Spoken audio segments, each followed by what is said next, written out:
కదా, మీకు ఎట్లా అనిపిస్తుంది? మంచిగా అనిపిస్తుంది. అంటే ఎక్కడ మంచిగా అనిపిస్తుంది? ఎక్కడైతే ఇక్కడ పోయేతానుకు ఫ్రీ బస్ మంచిగా ఉందా? మంచిగా ఉంది. ఉంచాలా తీసేయాలా ఫ్రీ బస్? నేను ఏం చెప్పలేము.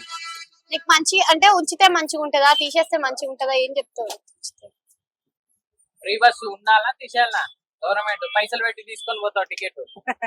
వండేని ఉండాలా? వండేని ఓకే. అంటే ఉంటే బియ్యం, ఉప్పు, నూనె, బియ్యం ఇట్లాంటి వాటి మీద రేట్లు పెరుగుతున్నాయి కదా, మళ్ళా చాలా మంది తీసేయాలంటారు. మరి నీకు ఎట్లా అనిపిస్తుంది? పాల రేటు పెరిగిందా? ఏడ పెరిగింది? 31 రూపాయలు అయిందిగా. పెరిగిందా? నన్ను అడుగుతున్నావా? నువ్వు పాలు తాగవా? చాయ్ తాగవా? ఇందిరమ్మ ఇండ్లు ఇస్తామని చెప్పి సర్వేలు చేసిండు కదా. పెరిగింది మరి. సరే, ఇందిరమ్మ ఇండ్లు ఇస్తా అని చెప్పి సర్వేలు చేసిండు కదా, మరి సర్వే మంచిగా చేసిండా? వస్తాయా ఇండ్లు? మరి మంచిగా చేసిండు. ఇప్పుడు మంచిగా ఉంది. మా సర్వే మంచిగా చేసి ఇండ్లు వచ్చే అవకాశం ఉందంటారా? మళ్ళా రావా? కేసీఆర్ ఉన్నప్పుడు ఇండ్లు వచ్చినాయి. ఇప్పుడు ఇల్లు రావా? ఇప్పుడు సర్వేలు చేసిండు కదా, మరి ఇప్పుడు వస్తాయంటారా రావంటారా?